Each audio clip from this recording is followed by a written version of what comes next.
Hi there, and welcome to another episode of Mind Your Own Biz.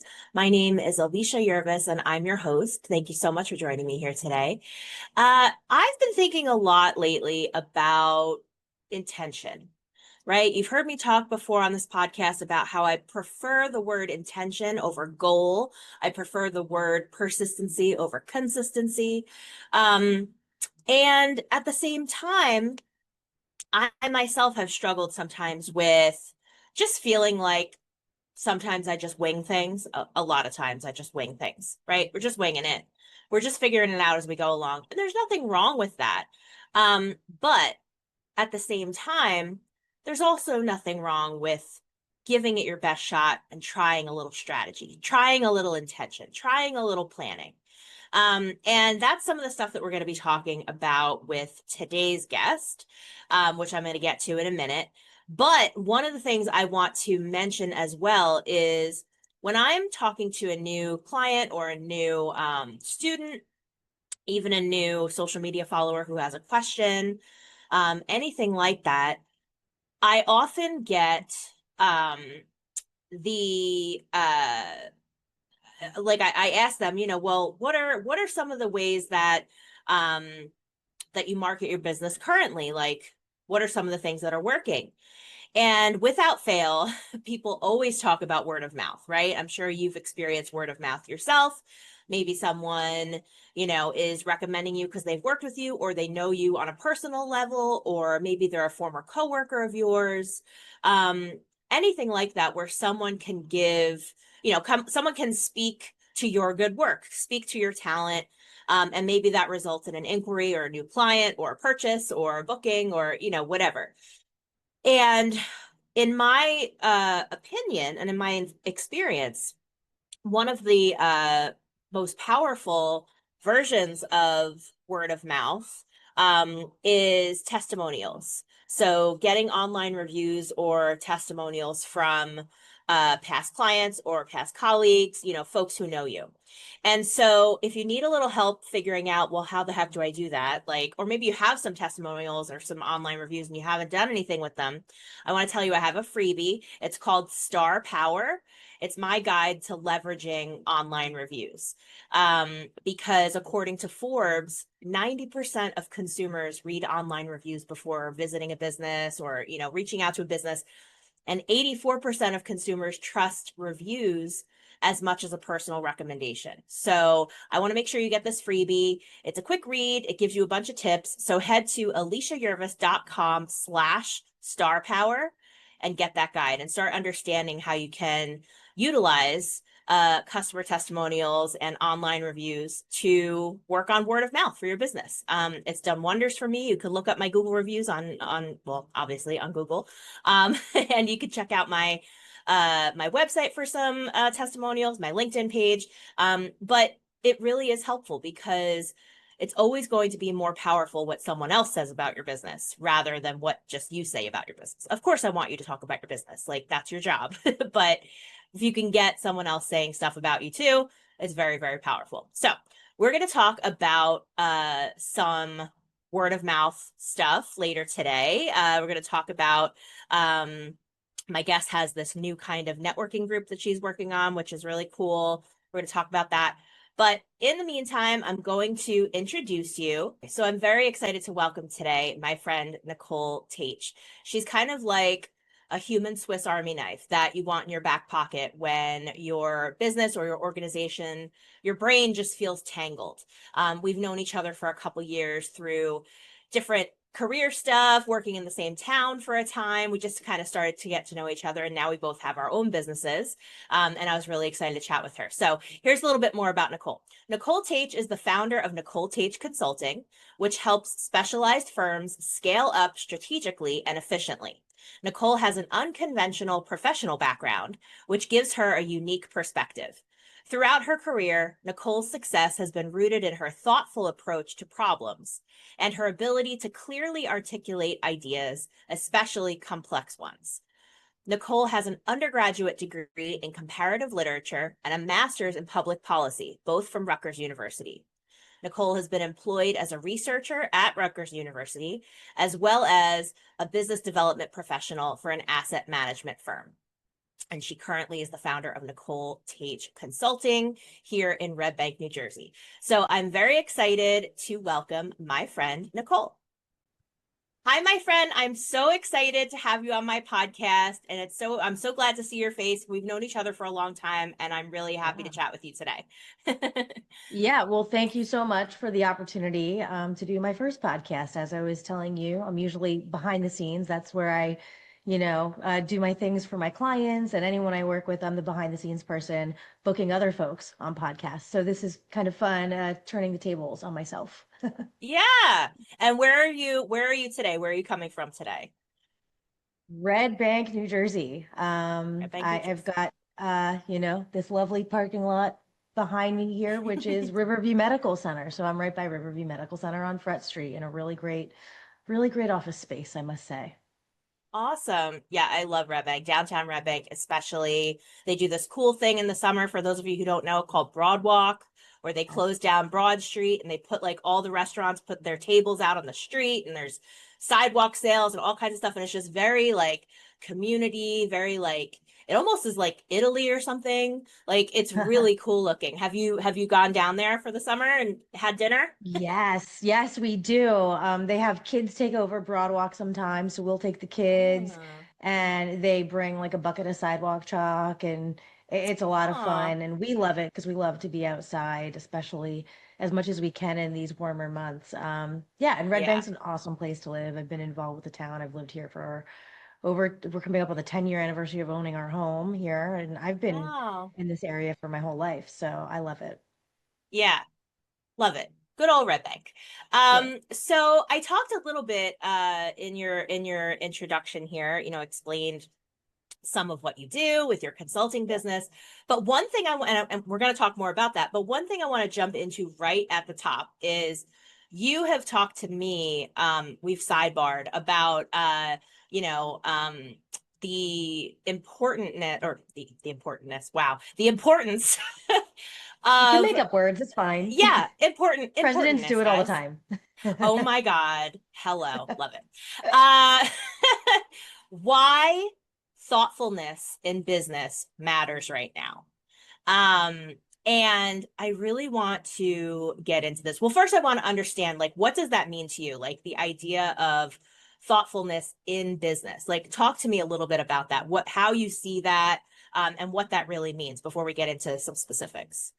Yeah, I think, it's funny because I read this article in Vogue magazine, the latest Vogue, talking about these interior designers who have just like cornered the market with like Victoria Beckham and Taylor Swift and all these really high level people. And that's a competitive space.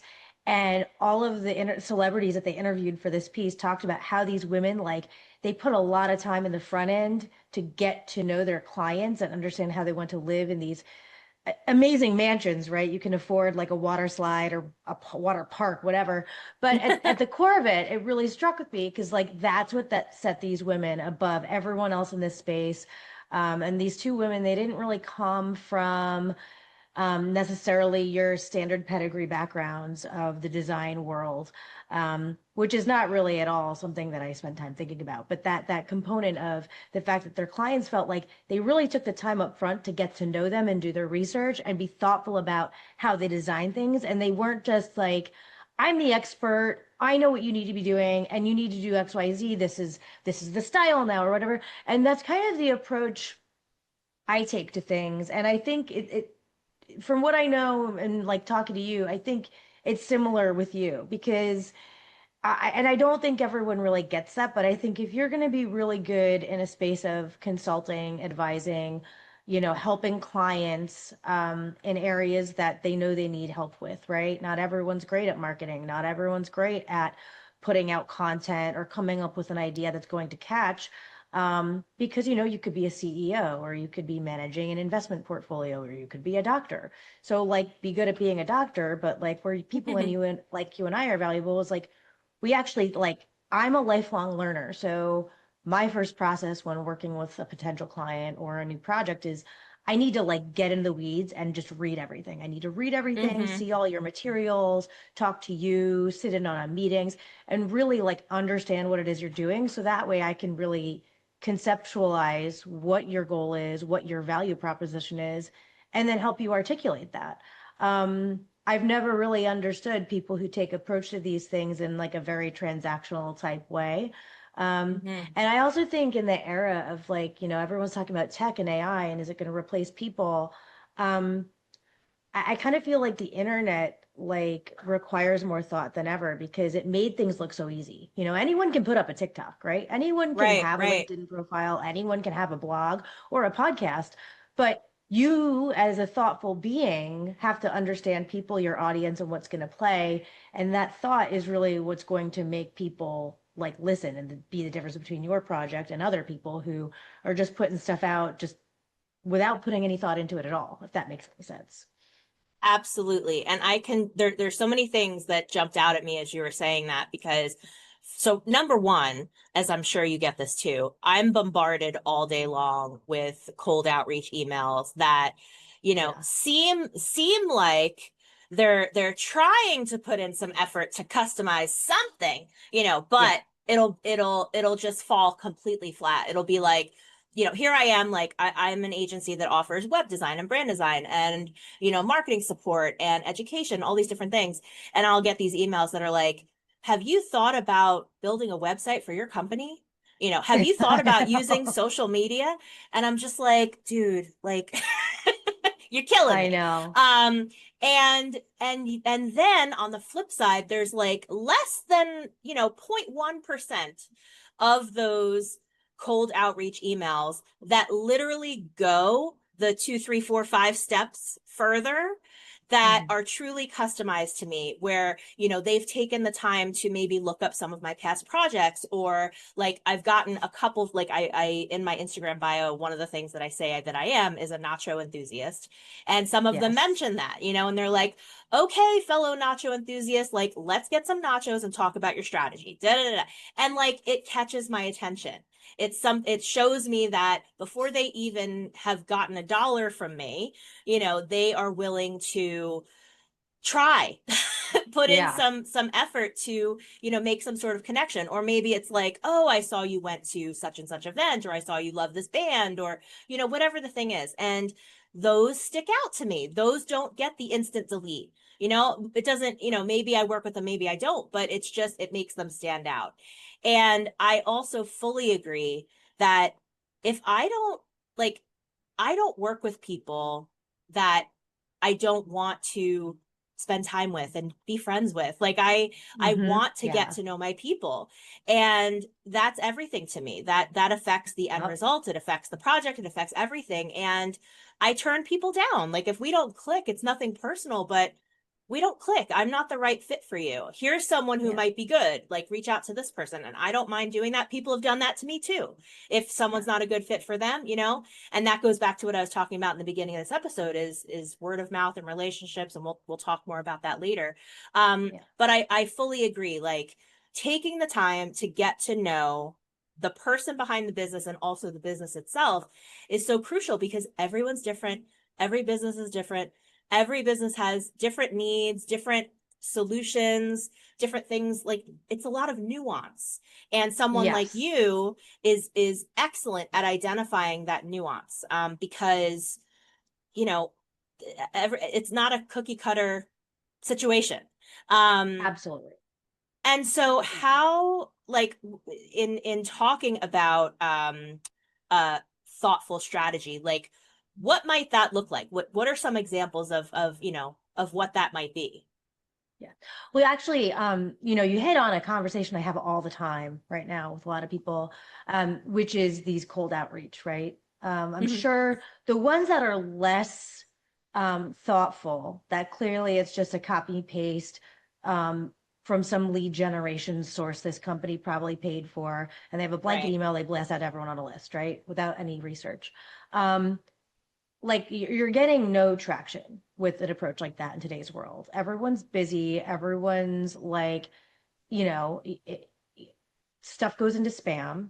Um, And if it doesn't go into spam, I mean, how much of your inbox do you really open and read and respond to, right? So Yep. I see people all the time, they talk about scale and they still are emphasizing reach and like volume when I think engagement is really what matters. Mm, So I tell people all the time, I'm like, yeah, like you could have a email list of 10,000 people and a readership rate of 5%, or you could have an email list of 200 people and a readership rate of 50% and a response rate of like 25, right? Where people are yep. actually coming back. So what's more valuable?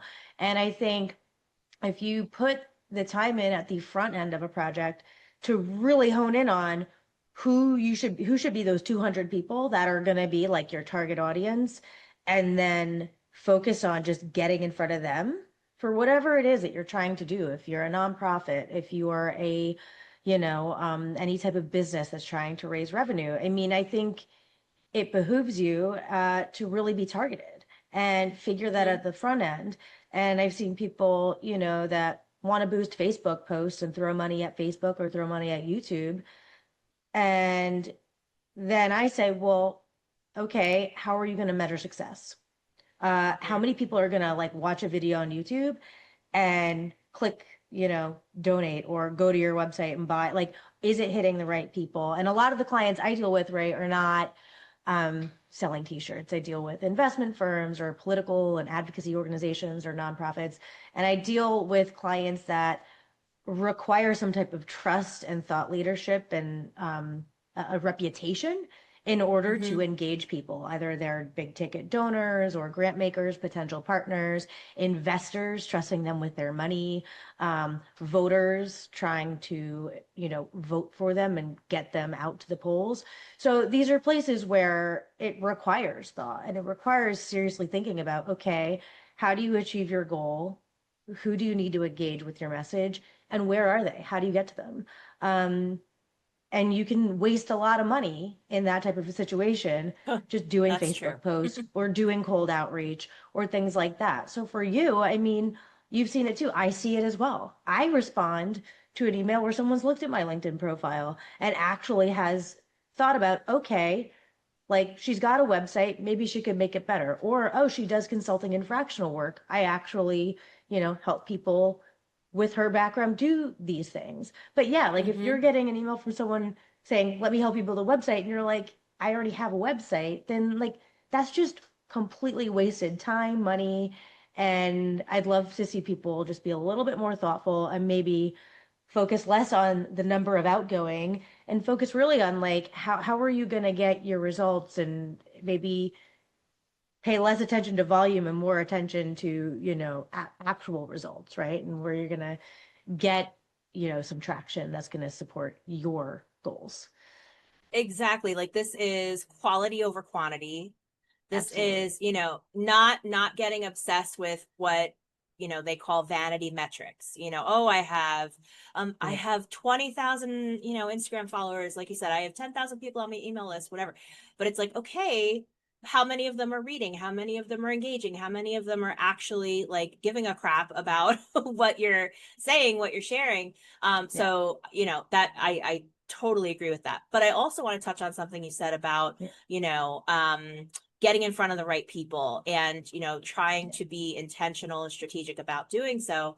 What I hear a lot, and I'm not sure if you hear this too, but especially in the small business world, folks are like, well, I want to reach as many people as I can. I want to get in front of as many eyeballs as I can. Like, I want to be able to work with everybody and I want to be able to make money from everywhere. And what is a hard pill to swallow, I think, is trying to get folks to open up to the idea of like, if everything is bold, nothing is bold. Like you can't please Absolutely. everybody, Yeah. and that kind of thing. So what do you have you had experience with that kind of pushback? Like, how do you get folks to understand that the goal isn't, or the best strategy isn't necessarily to reach every single person, because not every single person is going to be for you or care about, your message, your cause, your product, your service. Yeah. Yeah. I mean, I'd say a lot of the folks I work with, if I have to say, like maybe they are a little bit the reverse, where they're like, oh, we need Mm, to this is our lane, and this is I it. see. But there have been a few times, especially I get into this conversation a lot when it comes to PR, Mhm, and people, will be tempted to engage a PR firm and spend a lot of money to get earned media. And I come from a research background. I had a master's in public policy and I did research for a little while before I went into finance. Um, but I always come back to, okay, like what are you really trying to achieve and how does this approach support it? Like, let's mhm, say you spend X, right? You spend this much money, you're willing to spend $50,000 to just boost Facebook posts and just buy newspaper advertisements if they still even have those, or, mhm. buy Google ads or send out mailers or buy space, like ad space on Hulu or streaming channels. Like, what do you think is going to come out of that? Do you think someone's going to see a commercial and call you immediately and like give you $5 million for your fund? And Right. that's usually when they're like, oh, wait, and it reminds me of a conversation. I used to work with this investment banker when I was in like my 20s and Blackberries were still a thing. And he Mhm, was like, "Hey, Nicole, I want to send an email to my wife." I'm like, he's like, "I want to send it to her phone." I'm like, "You can't send an email to your wife's phone." He's like, "Why not?" I'm like, "Because she doesn't have a BlackBerry." He's like, "So she's got a phone. Her phone gets text messages." I'm like, "All right." I'm like, "Let's walk to your desk. Let's open up Outlook. Let's open up an email. Two line. What are you going to put in the two line? Her phone number?" And he was like, "Oh, right, that won't work." So, mhm. but like that's kind of what I go through sometime in these conversations with people is I'm like, okay, so you say your goal is this, but you want to do all these things.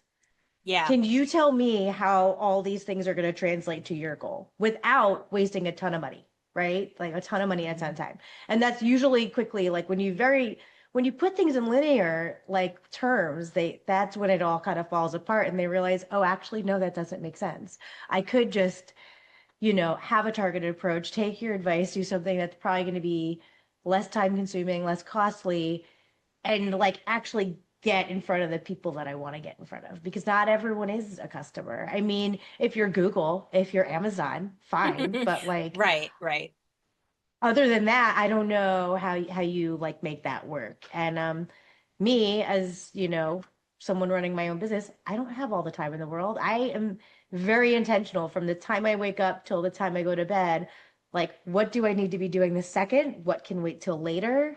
What is worth saying no to? Like everyone talks about saying no. I do say no. I've referred away business this summer. I'm like, I don't have capacity to take you on right now. Talk to this person, but let's circle back in September if you still want to chat and you haven't found a solution, I mean, it Yeah, is. And I don't yeah. work with people I don't like either. It's just not something I want to do. Hmm. So yeah, I mean, I think that it's like pretty simple if you just get someone down to like the nuts and bolts of how these things work, right? Yeah. And I also think too, I meant to say this, like when you're talking about, okay, like with your consulting company, like you come into a business, you want to get to know everybody, all the processes, all the everything so that you can understand how the business works and how it operates and stuff. And I feel like at least I've heard this myself, like when I've tried to recommend folks hire a virtual assistant, for example, because I have a virtual assistant that's amazing, that's been helping me for many years. And I am always telling people, like, you should really look into this. It's fantastic. And there's sometimes a lot of hesitancy on, oh, I don't want to take the time to train somebody to, have them insert themselves into my business. I want them to just be able to start right now. And it's like, you can't do that without them, like yourself, knowing all the nuts and bolts of the behind the scenes. So how do you, I guess, explain or convey like part of the consulting piece is like this research period or this part where you're kind of like immersed and you need the kind of the behind the scenes, couple of weeks or couple of months, whatever it is, to then be able to effectively help them with their strategy piece, like the importance of that like insertion piece, I guess. Yeah. I mean, Yeah, because I mean, obviously, from where we both sit, I understand the value of doing your due diligence and kind of having, like a fact-finding period or discovery period, right? At the same time, I've been on the other side of that too. So I get the hesitancy of people being like, I do not want to, like, because they don't, like, I've sat on the other side of very large agencies, which will bill you for all this time. So their incentive is to like spend as much time in your office, right? Right, Um, right. and talk to everyone that they don't really need to talk to. And I'm like, no, no, no, no, no. Like, I've got portfolio managers managing a book, and you're not taking 3 hours of their time during like trading hours. That's just not happening. Mm-hmm. Um, Mm-hmm. or, a nonprofit CEO like only has so much time, and I'll say, listen, like I need to talk to you, but I'm going to send you the questions ahead of time so you can be prepared, and we're going to make the most productive use of time. And any documents, right? Let's just make sure we have like, tell me who your point person is for documents that I can access to get to know things better as well. And I Mm-hmm. try to be really efficient since I've sat on the other side of that. I also, what I actually do is I suggest an initial engagement with some of my clients. And usually I'll have, a quick consult call, figure out what their immediate need is, and I'll say, let's just start off here. So I offer a couple deliverables and Mm-hmm. a pretty like narrow scope of work for a short initial period of time, which allows me to provide value and give some type of a deliverable. Um, and in return, I get to understand and really work with this person, and we don't have to rush into some like prolonged larger scale retainer. At the end Mm-hmm. of, That's an smart. initial scope of work, then I know, okay, I know. And by the way, many times over, the initial scope of work that they retain me for is not what they really need. By the end of this, I say, okay, I've helped you here, but I've hit a wall, and it's because we really need to be focusing over here. So let's take this high level a little bit. Here are things that I'd like to help you with, and here's a retainer agreement that will kind of give you the access to me and my time that will allow me to do these things for you. Um, Yeah, and that's I smart. think that works well because I think, in the consulting space, I'm sure you've seen it too, where there are people that, um, and that also helps me stay accountable as well. I don't want to end Sure. up in a situation where there's a recurring monthly retainer and I don't know really what I'm giving for the client and they don't know what I'm giving them, but like it's just on repeat, right? Like a Yep. subscription for something that you don't read that they just keep charging you. Like that is absolutely what I don't want to happen with my clients. And I've seen it happen elsewhere if you don't really have these like defined deliverables along every step of the way. So I try to make it such that it allows me to get to know you better, but I'm also providing something to you. So that way, if we get to the end of it and we decide maybe it's the best not to work together, at least you've got something. You've got a starting point. You've Yeah. got something that you didn't have before. And we can kind of proceed forward if we want to keep working together in like a more robust way and the relationship can grow. So that's just how I Yeah. handle it. That makes a lot of sense. And I can see too how uh you, I mean, not only you're showing your expertise, but you're also literally giving them some solutions or some answers or some, advice right then and there that they can like hopefully they hire you to continue on that work, but also Yeah. you've given them value, that they can work on something on their own, if Yeah. they choose to go that route. So Yeah. that makes a lot of sense. For people listening who, as I was saying earlier, a lot of my listeners are female solopreneurs or maybe, women who work in nonprofits or, they're managing communities or whatever, uh, who are listening to this podcast for tips and, um, advice on whatever, behind the Yeah. scenes of a business. Um, how do they know? What are some signs that they may need some help? Like if they've been trying to DIY everything, Mhm. as so many of my listeners, do, and I do that as well.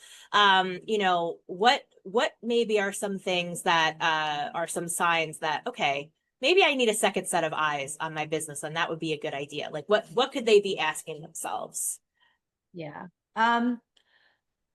So one is that I think of my time, right? I think of my time as money because quite literally, when Mm-hmm. you're working for yourself, especially in this type of role it is, right? If you're spending money, if you're spending your time doing X and you're not doing, actual business development or actual deliverables for your clients, then you are wasting, that's an opportunity cost, right? So, perfect example. I mean, I was trying to think this summer, I've been to event after event where people are interested in talking to me about engaging me and they want that elevator pitch. And I'm like, God, like I don't have it. I don't have a really easy way simply say what I do so that someone will take my card, jot down a few notes, and know to call me next week when they're back in their office. So Hmm. I chatted with you, right? Because I know that Hmm.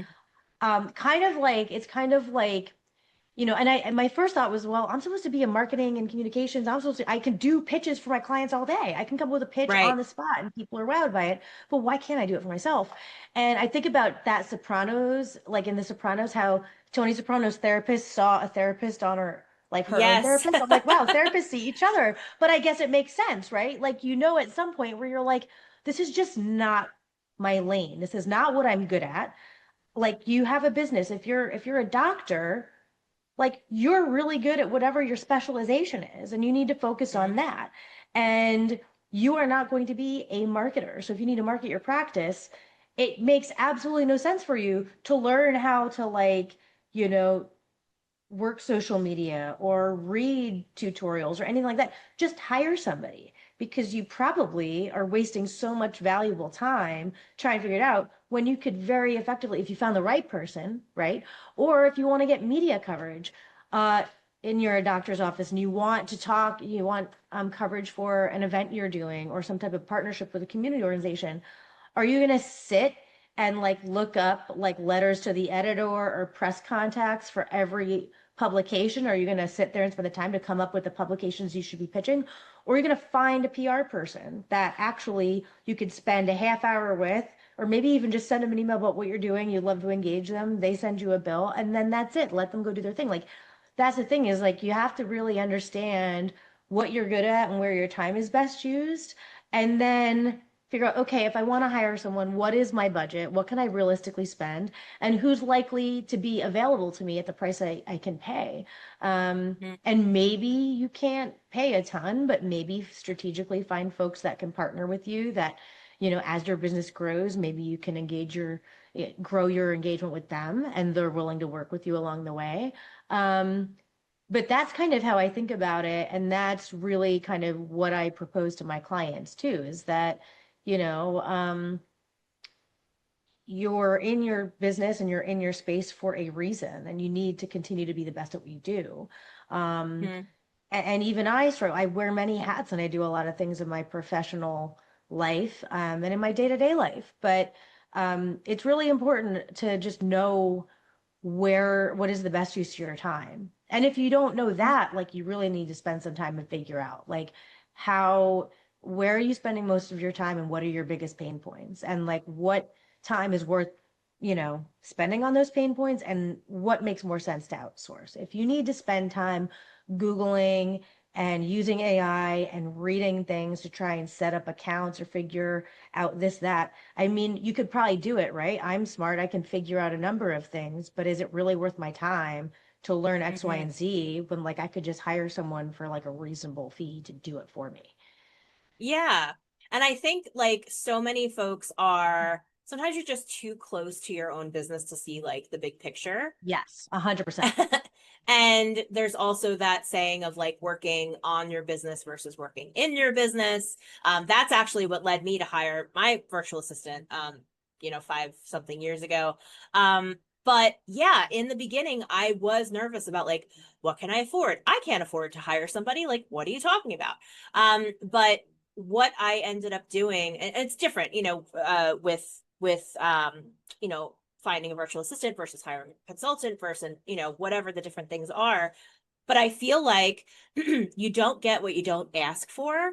And Yeah. I was just super upfront with like, look, this is what I can afford. This is the kind of help I'm looking for. Is there anyone out there where, this aligns? And I was pleasantly surprised. I got a lot of, bites, and then I was able to kind of, interview folks from there and find my my angel girl, Caitlin, and she's the best. And so I would just say, you know, if you're thinking about it out there, just literally put some pen to paper, really think through what are the things that you would love to have off your plate. What is a realistic budget, perhaps, and see where it Mhm. goes. Yeah. Because I so agree with you that we're not all meant to be you know, virtuosos at everything regarding Yeah. our business. Like we opened our business to be a designer, be a caterer, be a salon owner, be a lawyer, be whatever. It doesn't mean that we're a marketer too. It's like I remember like when MTV started, you know, and all these musicians are like, "Oh great, now I have to be actor and, you know, a filmmaker too. I have to make these music videos. I don't want to do that.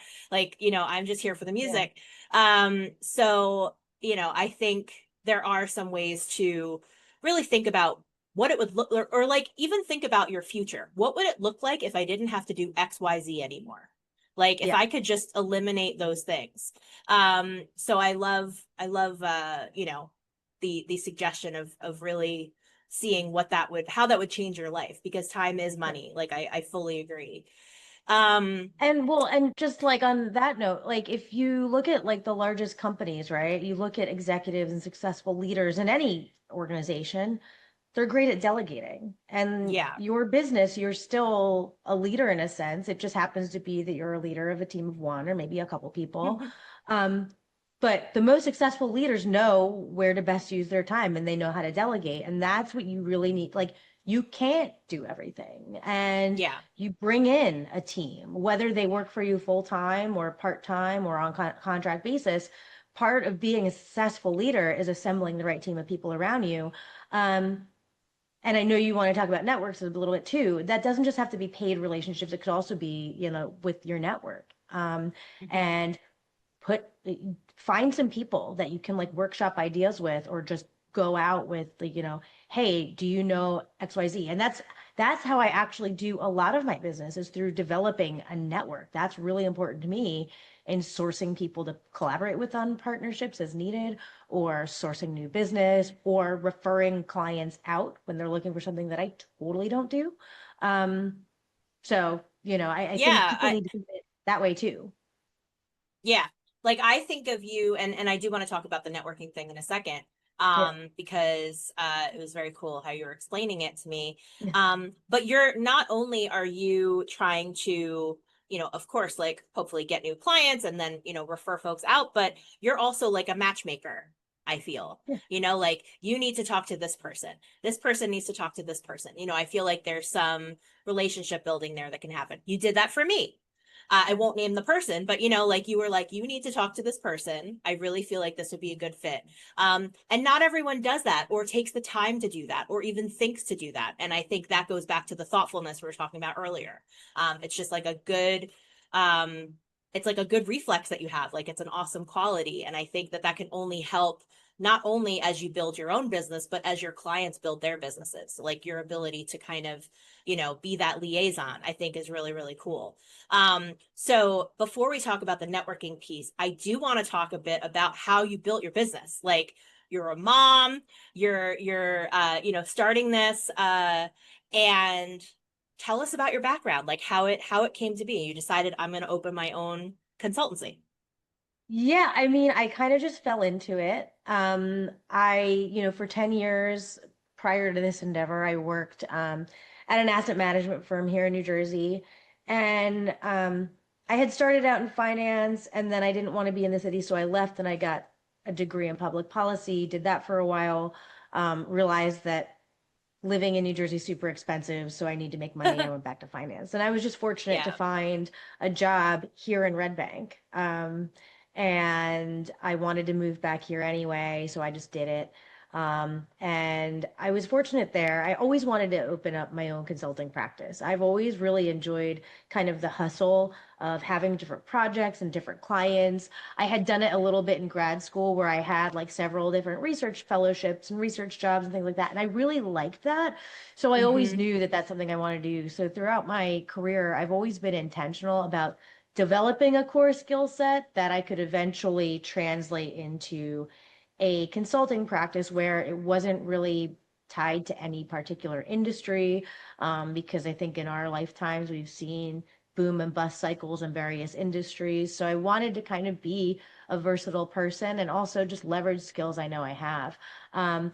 And after, 10 years at my, finance job, I just found myself where I, worked really hard. I'd been promoted a few times and I was just in a role that was very demanding and I loved it, but it didn't give me the flexibility I needed to see my children. So I was really kind of faced with the decision a lot of women make once you climb the corporate ladder of, okay, I need to hire a nanny to help with school pickup and after school activities and homework and all this, because I'm just working crazy hours. I'm traveling a lot and I'm not here. And Mm-hmm. I just didn't want to do that.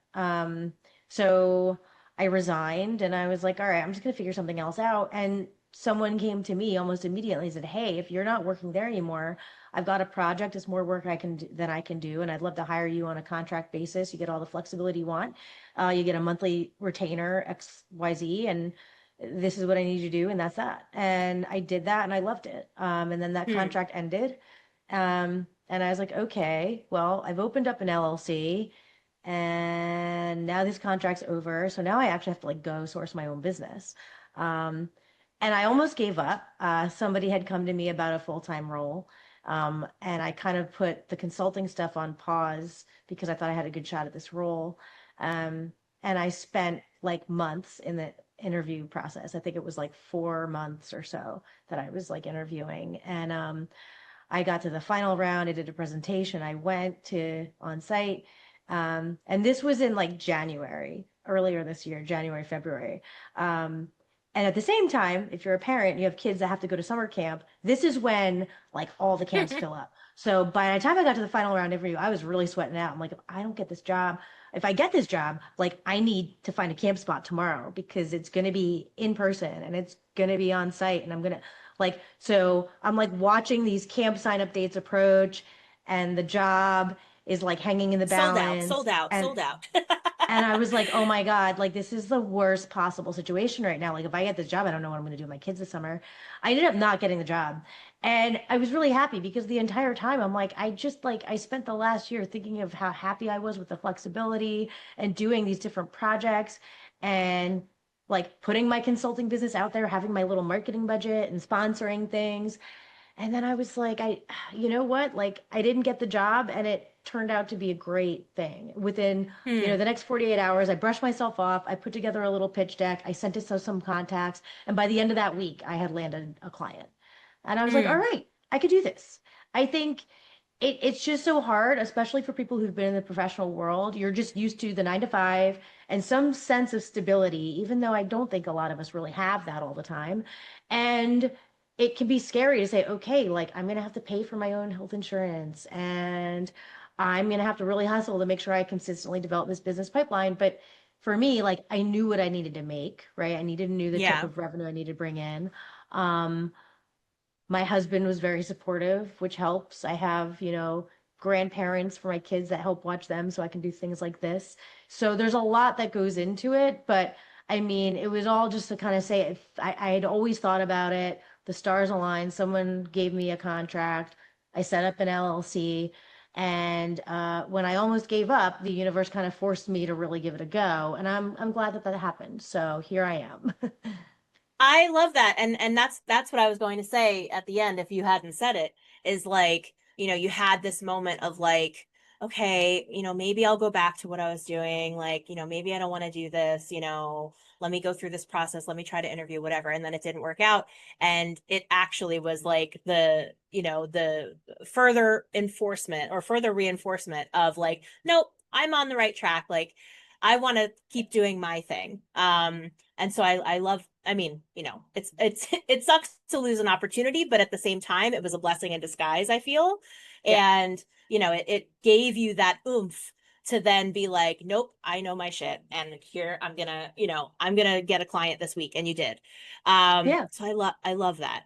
And of course, yeah, support from family, support from spouses, you have your community around you. It takes a village. Um, and it sounds like the kids made it to camp too, right? Like you, you worked out a camp solution. Uh, that's been a whole different. Oh, I okay. wasn't sure how much work I'd have this summer, so I ended up signing them up for minimal camps, and it's been a little bit of a patchwork. But next summer, Okay, I'll be able to have like a better projection and I will sign them up for more things. But also, my son's 3, so he's not even old enough for a lot of the camps. So it's really been got tough it. for him because his sister's doing all the school stuff and he's Yeah. like with babysitters or at home. So I look forward to him having access to more programs next summer and being excited. Sure. So. And you also mentioned too, we were talking offline about getting stuff done, like, trying to power up your day. You mentioned you're a huge coffee enthusiast. Are you a Rook person? Are you a Starbucks person? What type of person are you when it comes to coffee? I'm a Booskadoo person. The Booskerdoo. Booskadoo Okay. after dark is Got great. it. And I love them. They're always playing cool music in their locations. I used to go to the Bellworks one a lot. I've been to the Fairhaven Hmm. one. Now Red Bank. We have one in Red Bank. And if I need to Yep. go to a coffee shop just for cool vibes, cool tunes, I love that space, especially on a nice day. They open up the windows. It's like beautiful open air. So I am Yeah. a Booskadoo fan. After dark roast. Love it. I've been to the Asbury one a couple times with they also do what do they have, like homemade Pop Tarts or homemade like turn app sweet turn whatever they are, little popover Yes. things. Oh my God, they're so They do good. have those. Those are good. The PB&J bars are like my Achilles Oh, heel. Those oh, I PB&J haven't had bars those. are so good. They're so bad for you, but they are so good. So, Love it. Um, yeah, so we mentioned a little bit before talking about networking. Now, admittedly, I have not been the biggest fan of networking events in the past. Like, I kind of just felt like the ones that I went to didn't align with me and my vibe and just like my personality, my style, my comfort level. mhm. I know that like inherently there is a a good amount of like you should be kind of stepping out of your comfort zone when you go to a networking event. Like I kind of get that. But I was a little hesitant to, go to these things in person because I don't know, I just didn't feel like they were the best space for me. I did go to more like virtual type events, especially during lockdown and all that stuff. Yeah. But I have been attending more events lately of ones that just feel like they have a different vibe. They're again not like a cookie cutter type thing. They're more curated feel. And so you were Yes. explaining, I couldn't come to your first one. Thank you again for the invite, but I do want to come to one in the future because I feel like you're doing something different. So tell me a bit about your networking group and what your vision for it is. Yeah. The thing is, I hear you on networking events, and that's why I effing hate networking events. I just hate them. Right. Um, but the thing is, like, what I think a lot about, especially since lockdown, I've been thinking about community in so many different Hmm. ones. I do a lot of political work. There's a lot of talk about the loss of community and our political discourse, like, crumbling at the Yes. same time. Hmm. Children and people's mental health being more isolated than ever, more online. Like, again, I think so much can be achieved by finding community. And I also think that comes in business. So when I think about like, the finance and the Wall Street industry gets so much flack for being like sharp elbowed and super competitive and like a bunch of jerks. But honestly, I mean, I found spaces in that where there are some really great industry groups and really great industry events to go to where you share information and you find community with peers and you share information. So I actually think of it more as like finding community with people and collaborating with people in your space that kind of like add value to your network, as opposed to just calling things networking. Because I just think that that's like not really what people are looking for, right? They're looking to Yes. find community with like-minded people and like seriously like hash out ideas, share resources, like maybe collaborate, maybe trade business ideas or give business each other or hire each other, whatever. Um, and I find that there's some really great events for women that I go to the city for. There's women Hmm. in business and women in finance. And a friend of mine is hosting an event tonight for women considering joining boards, like what to do if you're asked to join a Hmm. board, what questions to ask, what diligence to do, what to know, which is amazing. And it's like at a sip and shop at like this high-end boutique. I'm like, man, like I want to do stuff like that, When I'm at the park or when I'm at school pickup, I don't always like jive with people who want to talk about like clothes or like interior design and things like that. Like a lot of Yeah. my women friends or women that I talk about like business with or other ideas and things they're working on. So I was like, I know so many women around here who have left the corporate world, or maybe they're still in it, but like they're just like super thoughtful people that want to talk about how do you balance career and family, or how do you start your business, or if you've been in a stay-at-home mom, or if you like how do you get back into it. And I know so many women who would value from like a dedicated space to talk about this stuff and have a serious conversation.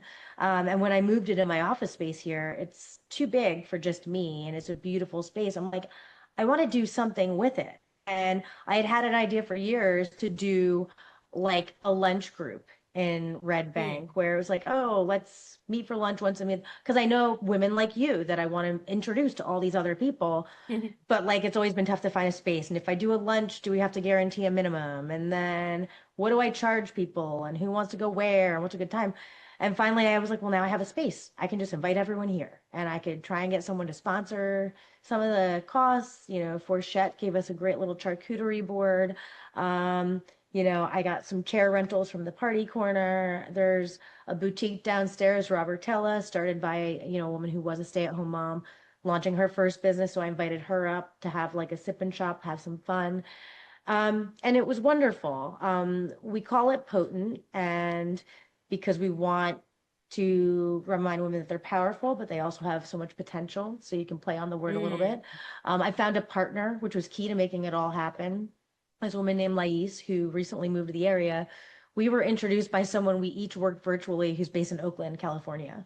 And last summer she was like, you need to meet my friend Lais, who she's in New York, but I think if you're ever in the city, you need to meet her. You guys get along well. And then I spoke with Lais on the phone last summer. She's like, well, I'm moving to this place called Navesink in New Jersey. Do you know it? And I'm like, yes, it's across the bridge from where I live.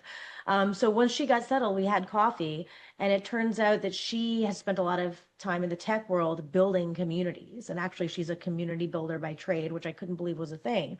So she's really great at creating curated spaces and creating moments of connection in kind of like a thoughtful but structured way to spark the cool things that happen when you have a great group of people that come together. So that's Mm. kind of like where it is. We just started small. We had the first event. We're hoping to do them quarterly and maybe expand going forward. But like I want to provide a space for women of all stages and ages that like just want a little bit of a higher level discussion and kind of really talk about how to design the life that like works for you, because that's what I'm Mm. doing. And people think that I'm like this like beacon of hope, and I'm like, no, like anyone can do it. Like it's Yeah. hard, it's scary. I don't, have a lot of free time, but like it's a commitment I'm willing to make. And if other Mm. people want to explore that, I think this is a great space to just help everyone realize like what their best life is and how do they get to it.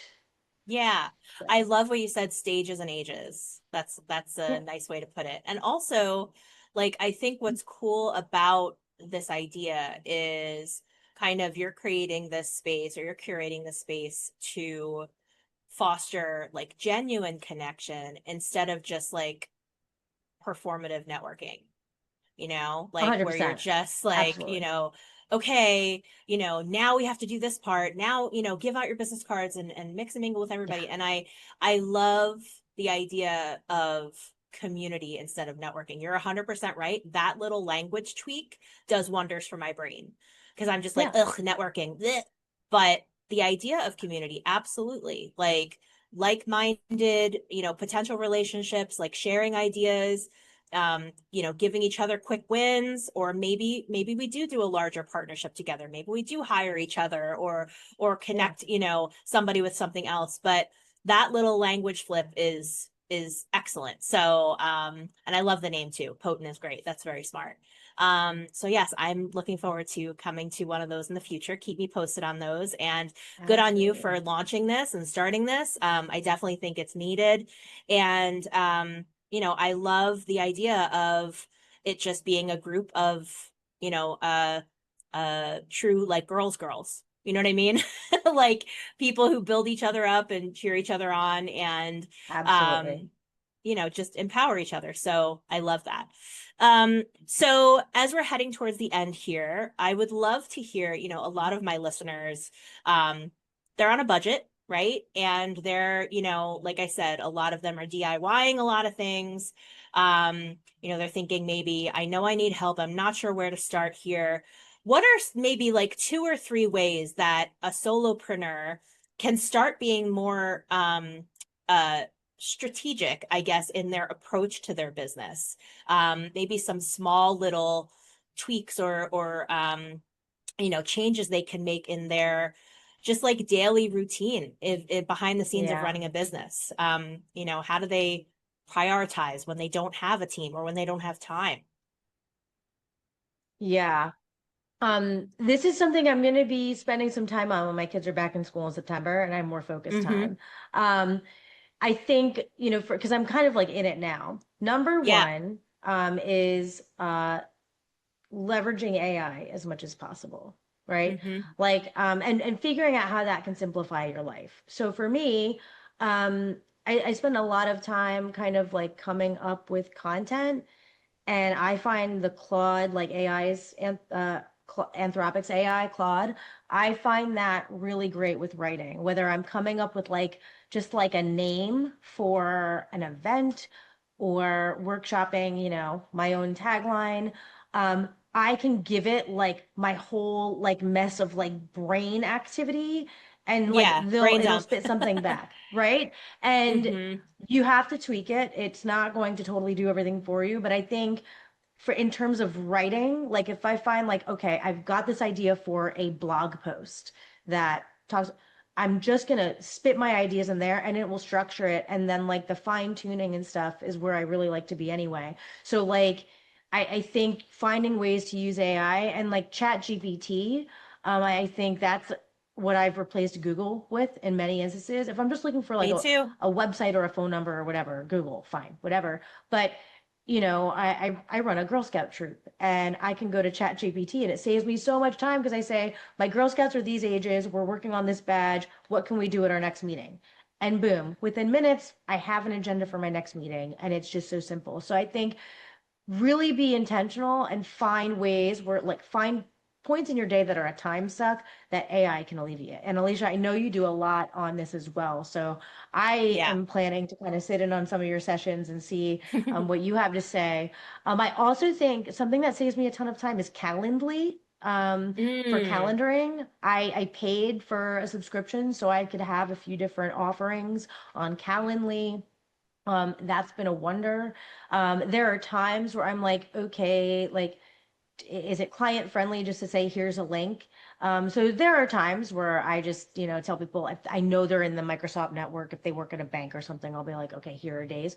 But Mhm. in as many instances as possible, I use Calendly and say, hey, like just schedule a meeting with me here if you don't mind, especially if I see they have a Mhm. Calendly link because they sync up. Yeah. Lastly, AI note takers, I think, are huge.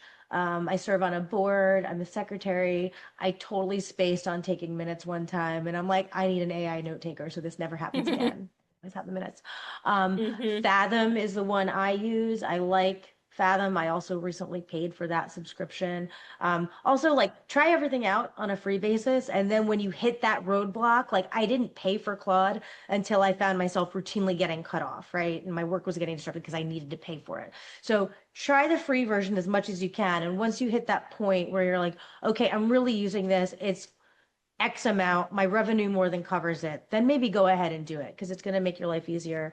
Um, so yeah, so I'd say Calendly AI note takers and figuring out ways to use different AI platforms. It takes a little getting used to, but like you have to continue to learn things anyway. And I think these are valuable uses of your time and intros into your tech stack. I haven't done this yet, but I do need to get a CRM in the fall. I think having a CRM is the most important thing if you're really trying to build your business. You need to have an email list, you need to have an outreach plan, you need to know what your pipeline looks like, and you need to systematically be going out to these people. And the easiest way to do all of that is to keep it organized and keep track of where you are with various engagements in the pipeline. So I'll be Mm-hmm. shopping around for those in the fall, but I also think like if you don't have a CRM, like you are really, really not gonna get a lot done. So Mm-hmm. I love that all of the suggestions you gave are essentially kind of AI related. And I think like I love ChatGPT. I use a variety of AI tools in my business. And quite frankly, I can't believe how much or how different it was before I started using ChatGPT and some of these other tools. And so I just encourage folks to try it. Don't scare yourself away from it. Just try it. Like, don't knock it till you tried it, literally. And, Yeah. it's not just for, oh, well, I don't want it to write something that doesn't sound like me. I'm not even saying use it for writing. Use it to help you get organized. Use it to help you do a brain dump and create an outline for something. Use it to help you, like you said, create an agenda for your Girl Scout troop. Like, I love that example. It does so much more than what you think it does. And you're Yeah. not going to know until you give it a shot and, play around with it. So love that advice. Love those tips. Thank Yeah. you so much for that. Yeah. For those listening, I'm putting Nicole's links in the show notes. So make sure you head to NicoleTaetsch.com. I also have her LinkedIn page there.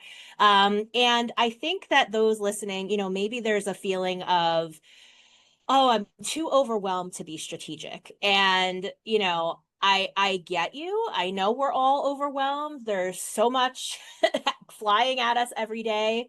But if you try to move forward with intention, one little step at a time, um, you build that muscle. It gets easier to do. It gets easier to stay on routine. And, what would you say to folks who are maybe a little intimidated by maybe the word strategy, and they want to be better, but like they don't know if they could really be quote unquote strategic? Um, well, first of all, they should just give me a call. I can help you. Absolutely. But secondly, I think I do, but I think like routine, I think that's a great way to describe it. It's a mindset. Um, Yeah. and I think, I think the thing that brings me this type of work is that I'm very much a process oriented person. And this is why I love baking, right? When you bake, Mm. like if I want to go and bake cookies, the butter needs to be at room temperature. I can't just decide on a whim, oh, I'm going to make cookies right now. Like, yes, I can tweak things and get things ready on the fly, but if you really want to do something right, then you read the recipe, a few days before. You make sure you got all the ingredients on hand. You make sure things are at room temperature, or if there's steps you need to do before. And if you do everything correctly and you follow the techniques and you get everything, the proportions right, you weigh things out, if you do it the right way, the finished product is a reflection of that. And I think that's how I approach these things as well.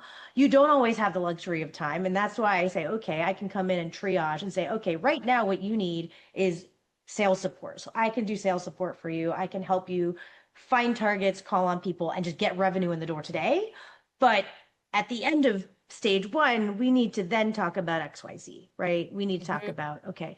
And so I think, yes, the time strategy is sometimes a luxury that we can't afford, but you have to start somewhere.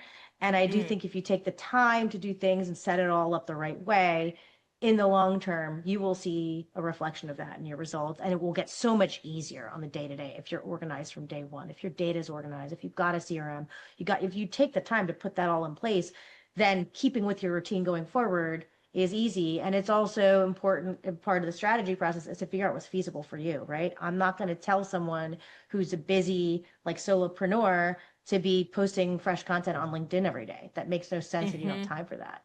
Once a Mhm. week, yes. And can you recycle stuff you're already doing to do that content? Yes. So like Hell something that's yes. sustainable for you, that's going to make sense for your target audience, Yep. is important. So Love that. hopefully that helps. And it absolutely, absolutely. And you can do these things without having a massive team.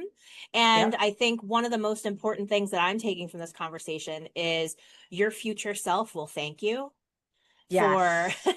for doing, for being intentional about, getting some of this stuff set up so that the next time it's easier, it's smoother, so that you're not just winging it. You're kind of setting, an intention and then you're working toward that intention. You're Yeah. getting your ingredients ready to bake the cake or the cookies. Like you said, I love that example. Nicole, this was so great. And before we go, I like to ask all of my guests this question. what is something right now that you are just obsessed with? Something that, just lights you up these days, whether it's, a destination, a pop culture thing, a music thing, a food thing, like anything. What is just bringing you Oh like boy. happiness these days? You know what? I'm gonna go back to my friend and her boutique on Front Street, Robertella Boutique. This woman, Mhm. Angelica, runs it, and she's just very different. Like we come from different perspectives, but she's just hilarious. So if I find myself with a lull in my day and I'm like, oh, I just need to stretch my legs, go for a walk, reset my brain because I've got too much going on.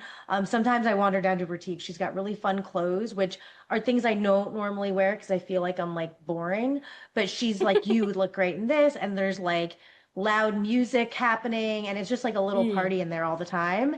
And love I love that. it because it just breaks me out for my day to day and gets me out of like my very monotone mindset and stuff. So I think, that, but that goes to like a broader thing where I really like to break routine when I can and kind of reset my brain to kind of get a little bit more creative and like maybe spark some other type of idea. So, Love that. A little colorful musical creative explosion in the middle of your day to yeah, break it just up. just having a little bit more fun with life. Love it. Yeah. Cool. So, awesome. Well, thank you again so much for this chat.